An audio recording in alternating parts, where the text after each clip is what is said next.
ça? En Cochet. C'est la cape de Cochet, mon grand-père y a acheté, je me rappelle pas la date, attends, 1898. Il y a la date sur le pressoir? 1898. Qu'est-ce que vous avez ramassé comme fruits? Ah ben des pommes, des creusons, en patois naturellement. Il n'y avait pas des poires normandes, hein? Non, non, il n'y en avait pas ce coup-là de poires normands. Il y avait des poires mortes, 2-3 poires mortes, quoi, pour dire d'adoucir le cidre. Vous en avez ramassé combien de kilos? Oh, à peu près, je sais pas moi, 6 x 4, 24, 240 kilos à peu près. Ça va faire combien de litres de cidre? 10%, 240 litres. Et de gnôle? Et de l'agneau? Ah ben de l'agneau, ça dépend. Ça dépend comme ça va rendre. Hein.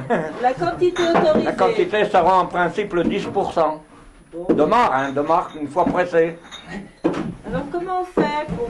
Ah ben une fois qu'il est pressé, on y met dans des fûts comme là. Et puis on y laisse macérer jusqu'à ce que la distuleuse vienne. Une fois que c'est fermenté.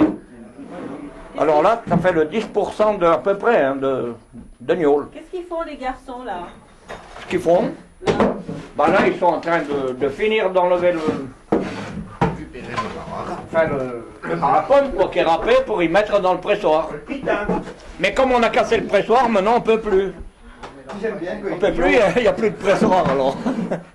Alors ils y mettent dans un fût puis ils vont le laisser macérer sans le presser. C'est ce qu'on appelle du pitin. Oh l'agneau est aussi bonne, hein, c'est pareil. Enfin pour ceux qui l'aiment, comme eux, là, il n'y a pas de problème.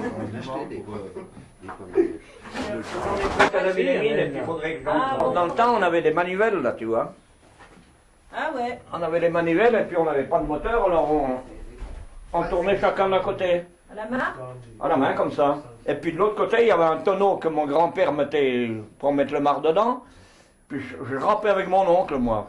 La manivelle m'a pris dans le ventre, plof, la tête la première dans le tonneau. Oh, mais je me rappelle de ça. Oh, j'avais 7 ans, 7, 8 ans.